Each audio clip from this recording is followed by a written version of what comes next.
سلام به ویدیو جدید. خیلی خوش اومدین. امیدوارم حالتون عالی باشه. اول از همه میخوام ازتون تشکر کنم بابت تک تک حمایتایی که نسبت به ویدیو قبلی من نشون دادید. تمام کامنت های قشنگتون که میخوندم کلی حس قشنگ میگرفتم و اینکه چقدر خوشحالم که خیلیاتون انگیزه گرفتین که هنر رو ادامه بدین یا هنر رو مجدد شروع بکنید. خیلی حس فوق‌العاده‌ای داشت برای من و ما در عرض یک هفته از 17 تا سابسکرایبر رسیدیم به 500 تا سابسکرایبر که این اصلا باور نکردنی بود برای خود من. خیلی ممنون ازتون در کل. امیدوارم از این ویدیو هم خیلی خوشتون بیاد. اول بگم که این ویدیو برعکس ویدیوی قبلی یک ویدیو آموزشیه و ولاگ نیست، اما همراه من باشید. مطمئنم که خیلی خوشتون خواهد اومد. اگه اهل جورنال کردن هستید یا نیستید با من باشید. بهتون میگم که چرا دارم این حرف رو بهتون میزنم، خواهید فهمید. میخوام در رابطه با یک مدل جورنال کردن صحبت کنم، یک مدل ثبت خاطرات روزانه به نام Illustrated Journaling. ثبت خاطرات روزانه که شامل نقاشی های ساده میشه، یعنی شما یک ترکیبی از کلمات و هنر رو دارید که یک ترکیب خیلی قوی و خیلی فوق‌العاده‌اند و برای انجام دادن این مدل جورنالینگ اصلاً نیاز نیست نقاشی کشیدن بلد باشید. شاید سال هاست که اصلا از بچگیتون حتی یک چشم هم نکشید، حتی یک خط هم نکشیدید به هدف کشیدن یک نقاشی و هیچ اهمیتی نداره. این چالش و این مدل جورنال کردن خیلی قضیهش فراتر از اینه که ما بخوایم نقاشی خوشگل بکشیم یا متنای خوشگل بنویسیم. چند وقت پیش من داشتم توی یوتیوب میچرخیدم که یک ویدیویی دیدم تحت عنوان چالش 7 روزه‌ای که زندگیتون رو تغییر میده. این ویدیو از کانالی به نام اسکچ بوک اسکول بود. اسکچ بوک اسکول برای آقایی به نام دنی گرگوری. اگه انگلیسی بلدید برید ویدیوشون رو نگاه کنید، ویدیوهای خیلی جالبی دارن. به عنوان کسی که جورنال میکنه، از این مدل جورنال کردن که ایشون آموزش دادن من خیلی خوشم اومد، خیلی لذت بردم، انجامش دادم، به شما هم آموزش خواهم داد و چیزایی که خودم بهش رسیدم رو بهتون حتما میگم. قوانینش رو بهتون میگم. یک برنامه 7 روزم قراره بهتون بدم که شما انجامش بدین تا بتونین باهاش هم بیشتر آشنا بشین، هم بتونید راحت تر با زندگی شخصیتون مچ بکنید این مدل جورنال کردن رو. مخصوصا اگر تا حالا جورنال نکردید، پیشنهاد میکنم حتما این کار رو انجام بدید. یک سری قوانین داره، همونطور که گفتم این مدل جورنال کردن اصلا نیاز نیست نقاشی بلد باشین، اصلا نیاز نیست نگران چیزی باشین. توی این مدل جورنال کردن شما نیازی که فقط نقاشی ساده و راحت بکشید، خطای آزادانه، خطای رها و درباره منعکس کردن خودتون و احساساتتونه که بتونید روی کاغذ بیارینشون و بکشینشون، که بتونید توی آخر روز بشینید یک سری در روزتون بکنید و درباره اون چیزی که توی روز باهاش مواجه شدین که حالا حس خوبی بهتون داشت، حالا هر چیزی، نقاشی رو بکشید و دربارش بنویسید. خیلی شنیدیم که میگن اگه یک مسئله دارین دربارش بنویسین و شما توی این مدل جورنال کردن اگه یه وقت مسئله ناراحت کننده و سختی براتون پیش اومد و دارید باش دست و پنجه نرم میکنید، به غیر از این که دارید دربارش در اصل مینویسید، دارید دربارش نقاشی هم میکشید، اما نقاشی که استرسا نباشه.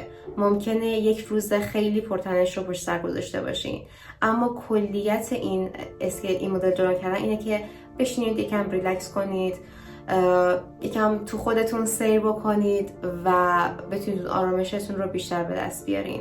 واسه همینه که این مدل جورنال کردن خیلی بهتون کمک میکنه که بتونید استرستون رو کنترل بکنید و خیلی حس قشنگتری داشته باشید و بتونید به چیزای کوچیک اطرافتون بیشتر توجه بکنید. همونطور که گفتم اصلا نیاز نیست نگران نقاشتون باشید. این دفتر یه دفتر شخصیه، برای خودتونه. نگران قضاوت کردن هیچ کس نباشید. فقط تمرکزتون رو بذارید روی منعکس کردن خودتون، افکارتون و آموزش دادن احساسات و افکارتون.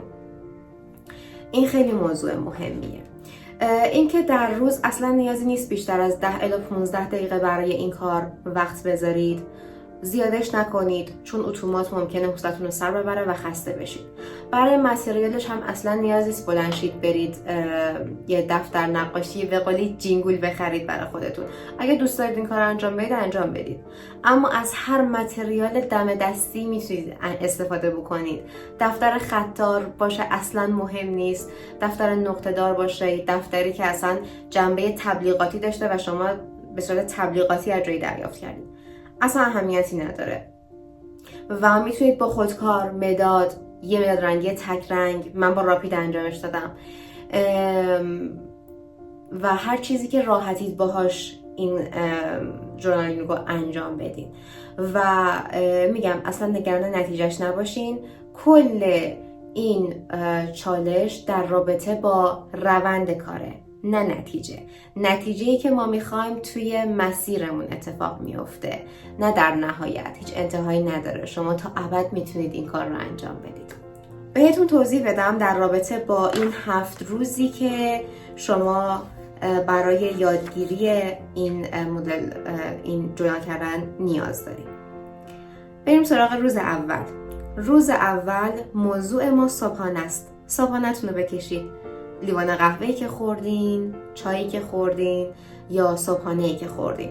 میتونید قبل از شروع صبحانه‌تون این ژورنالینگ رو انجام بدین. من قبلش انجام دادم. یا میتونید اصلا بعدش انجام بدید به صورت ذهنی. اصلا هیچ اهمیتی نداره. هر جور که لایف استایل و سبک زندگی خودتون جواب میده، پاسخگو هستش، همونطوری پیش برید. و اینکه حالا یه چیزی هم بهتون بگم، من خودم اسکیسام خیلی بامزه شد. یعنی اینطوری نیستم که بگم خیلی راضیم از اسکیسای خودم، اصلا اینطور نیست. مثلا خودم در حینش اینجوری بودم که خب این دیگه چیه اصلا. واسه همین میگم که اصلا نباید نگرانش باشید. و اینکه اصلا ممکنه حتی مجبور شده باشین صبحونه نخورین. حتی سعی کنین اون صبحونه نخوردن ها رو هم یک جوری به تصویر بکشین. اون دیگه چالش خودتونه که باهاش بتونید دست و پنجه نرم بکنید. اینو یادم رفت بهتون بگم، بعد از این که اسکیستون رو زدین شروع کنید کنارش بنویسین احساساتتون رو، افکارتون رو، کلا هر چیزی که الان توی سرتون میگذره رو بنویسید، بیاریدش روی کاغذ. روز دوم لباساییه که اون روز پوشیدین. میتونین اگه اون بافتی که داره یا یک تکسچری که داره رو بکشین که دوستش دارین، طرحی که روش هست، یا خود لباس رو بکشین یا خودتون رو بکشین توی اون لباس و احساستون رو نسبت به هر آیتم اون لباس بنویسید. و اینکه کلش همینه دیگه. یعنی شما بشینید هر روزتون یک آیتمی رو نقاشی بکشید، یک موضوعی رو نقاشی بکشید، نقاشی های ساده و سریع، و احساساتتون رو درباره‌شون بنویسید. روز سوم کتابیه که دارید میخونید یا موسیقی که دوستش دارید. میتونید کاور اون کتابو بکشید یا موسیقی رو که گوش میدید. میتونید حالا اون قسمتی که از کتاب خوشتون اومده یا حتی توی موسیقی خوش اومده و احساس الهام گرفتن ازش رو داشتید رو بکشید و دربارش بنویسید. من هم کتابی که دارم میخونم رو کشیدم و هم موسیقی که دارم جدیدن گوش میدم خیلی ازش خوشم اومده رو دارم حسم رو این نسبت بهش کشیدم. و توی روز سوم من احساس کردم که دوست دارم از اکولین هم استفاده بکنم و این کار رو کردم و نتیجهش رو خیلی دوست داشتم. این رو هم بگم من تازه چشمم رو عمل کردم. یکی از دلایلی که این ویدیو انقدر فاصلش با ویدیو قبلی زیاده همینه، چون من چشمم رو عمل کردم و نبودم و حتی موقع انجام دادن این اسکیس ها و چالش ها من یه مقدار نوسان دید داشتم. روز روز چهارم پت یا حیوان خونگیتونه. اگه حیوان خونگی دارید اونا خیلی موضوع خوبی برای اسکیسای سریع و راحتن. اصلا نگران تکون خوردنشون نباشین، فقط اون حسشون رو منتقل بکنید. این کار قرار نیست قاب بشه یا مثلا تبدیل به یک نقاشی خیلی خفن بشه، روی دیوار موزه هم قرار نیست بره. بعدم احساسات و فکراتون رو درباره اون حیوانتون بنویسید. اگر هم حیوان ندارین، اگر هم پت ندارین، میتونید از یک گلی که در ازش نگهداری میکنید اسکیس بکنید، یا نه اصلا از هیچ موجود زنده نگهداری نمیکنید، برید از درخت دم در خونتون اسکیس بکنید، نقاشی بکشید و احساساتتون درباره اون درخت دم در خونتون بنویسید. من خودم از اونجا که همش دنبال سوشی بودم نتونستم مدام از اسکیس کردنش فیلم بگیرم، چون تو شرایطی نبودم که بتونم فیلم بگیرم، اما نتیجه رو بهتون نشون میدم. روز پنجم، جایی که امروز رفتید و ازش دیدن کردید. میتونه یه کافه‌ای باشه که در روز ممکنه بهش سر بزنید، یا حالا امروز صرفا بهش سر زدید، یا پارکی که میرید توش قدم میزنید. یه لحظه من برم در رو باز کنم برای آقای سوشی. خب چی داشتم میگفتم؟ این داشتم میگفتم حتی میتونید یک اتاقی از خونه‌تون رو بکشید، یعنی اصلا سختش نگیرید. اگر حتی از خونه بیرون نرفتید میتونید یک اتاقی رو که از خونه‌تون حالا در حالت عادی توش وقت نمیگذرونید و اون روز بهش سر زدید، حالا به خاطر حالا یه دلیلی یا کاری، میتونید اون رو بکشید. اصلا اهمیتی نداره، خیلی راحت بگیریدش. احساساتون رو هم دربارش بنویسید. مثلا من توی روز پنجم رفتم قصابی و برای سوشی سینه مرغ خریدم برای اینکه بعد براش غذا درست میکردم. یا مثلا با ایلیا رفتیم بیرون و پیتزا خوردیم، گپ زدیم، کنار هم بودیم. هر کاری که حالا انجام دادین، هر جا که رفتین. روز ششم، لحظه ای که با خودتون داشتید یا اون کوایت مومنتتون، اون لحظه آرومی رو که با خودتون داشتید. حالا هواشو بکشید، شاید داشتید چای میخوردید یا از پنجره بیرون نگاه میکردید. اون لحظه رو، اون لیوان چایتون رو، خودتون رو میتونید توی اون لحظه بکشید.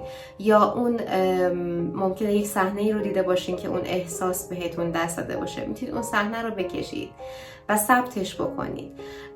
برای مثال من توی روز ششم داشتم آشپزی میکردم و آشپزی کردن برای من یه حس و حال جالبی داره که انگار فاصله میتونم بگیرم از اون استرس های روزانم. و حالا با پدرم یک تایمی رو گذروندیم و درباره اون اسکیس کردم. و روز هفتم، توی این روز شما قراره توی تختتون و جای خوابتون نقاشی بکشید. میتونید هر چیزی که دوست دارید رو بکشید، مثل یک گزارش از هفته‌تون. اگه چیزی بوده یا اتفاقی افتاده که دوست دارید بکشیدش، یا اگه کنار کسی میخوابید میتونید اون فرد رو بکشید. یکم درباره تجربه این هفته‌تون بنویسید که چه احساسی داشتید و چطور دوست دارید این برنامه و این کار رو ادامه بدید. میتونید شخصی سازیش بکنید. من در رابطه با این اسکیس کردم که توی این هفته باید هر 2 ساعت یه بار از خواب بلند می شدم، هر 1 ساعت یه بار از خواب بلند می شدم و چشم قطره می ریختم و درست نمیتونستم بخوابم. یا اینکه درگیری ذهنی داشتم، یا اون قضیه این که از 17 تا سابسکرایبر رسیدیم به 500 تا سابسکرایبر، اون رو کشیدم و احساساتم رو دربارش نوشتم. هر چیزی میتونه باشه، همونطور که بهتون گفتم. خیلی راحت بگیرین و اون احساسات خودتون، اون چیزای قشنگی که باهاش مواجه شدین رو بکشین. و اینکه تمام 7 روزتون تمامه، شما 7 روز رو انجام دادین، بیشتر آشنا شدین با این موضوع، با این مدل جورنال کردن و حالا بیشتر میتونید تصمیم بگیرین، راحت‌تر میتونید تصمیم بگیرید که چجوری ادامش بدید، ادامش ندید، هر چی که خودتون راحتید. حالا یک سری چیزا هستش، اینکه یکی از مسائلی که این مدل جورنال کردن داره، همونطور که گفتم باعث میشه کمک کنه بیشتر به چیزای کوچیک اطرافمون دقت بکنیم، مخصوصا اینکه انقدر توی استرس اکثرمون میگذرونیم روزهامون رو و حالا خب شرایط پیش اومده یا حالا به هر دلیلی خود این کار باعث میشه که بتونیم بیشتر اون استرس رو کنترل بکنیم، بیشتر حواسمون به خودمون باشه و یه حالت همین استرس ها یه سری وقتا یه حالت مه مغزی برای آدم ایجاد میکنه. از نظر من، برای من که اینطوری یه سری وقتا یه حالت مه مغزی رو ایجاد میکنه، حالت برین فاگ ایجاد میکنه که باعث میشه نتونیم به اطرافمون درست توجه بکنیم. این چالش باعث میشه که این موضوع رو راحت تر باش دست و پنجه نرم بکنیم، بیشتر به اطرافمون توجه بکنیم، چیزای کوچیک اطرافمون رو بیشتر ببینیم و همین موضوع، همین تمرین خودش باعث میشه که بتونیم اگه مسئله‌ای تو زندگیمون هستش رو راحت تر حل بکنیم، راحت تر باش دست و پنجه نرم بکنیم و راحت تر ازش بگذریم و کمک میکنه که حتی به اون کمالگرایی هم بیشتر و بیشتر غلبه بکنیم. من توی ویدیو قبلی درباره این موضوع صحبت کردم. اگه ویدیو قبلی رو ندیدین، من خودم یک اسکچ بوک بزرگ دارم که دقیقاً به همین هدف که بتونم از اون کمالگرایی بگذرم توش اسکیس انجام میدم. اما خب یک سری وقتا مهمه، باز هم این موضوع یعنی پیش میاد برای من که باز هم توی همین دفتر هم درگیر اون کمالگرایی توی همون نقاشی کوچیکی که دارم انجام میدم بشم. اما سیستم این دفتر خیلی فرق میکنه. این دفتر برام خیلی دم دستی تر بود، خیلی راحت تر بود، خیلی راحت تر میتونم باهاش این ور اون ور برم، جابجاش بکنم. اون دفتر بزرگ رو هر جا با خودم نمیتونم ببرم. و یکی از چیزایی که برای من داشت اینکه ما یک استادی داشتیم که اون میگفتن که شما به عنوان یک هنرمند باید یاد بگیرید که چطور بنویسید، نوشتن رو باید یاد بگیرید و به نظرم با این مدل جورنال کردن آدم میتونه این نوشتن رو هم خیلی بیشتر تمرین بکنه. از اونجایی که من خودم به شخصه جورنال کردن روزانم بیشتر جنبه برنامه ریزی داره تا نوشتن وقایع روزم یا چالش هام یا حالا هر چیز دیگه ای. با اینکه حالا یه سری نوت‌های کوچیک کنار نقاشی هام مینویسم یا برای مثال کنار اسکیس هام یه سری نوت‌های کوچیک مینویسم، اما خب این خیلی جدی تره مسئلهش و خیلی کمک بیشتری میکنه و در کل این که ازش لذت ببرید، انجامش بدید، خوش بگذرونید باهاش و هر چیزی رو که دوست دارید حس خوب بهتون میده و اصلا نگران کلماتی که استفاده میکنید نباشید، نگران نوع خط کشیدن و نقاشیتون اصلا نباشید. خیلی راحت انجامش بدین، لذت ببرین، حال کنید باهاش و خیلی خوشحال میشم نتایجتون رو برام کامنت کنید، بنویسید و بخونم نتایجتون رو.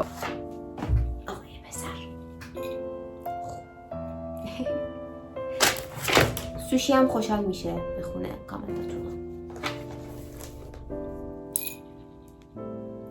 امیدوارم ویدیو لذت برده باشین. خدافظ.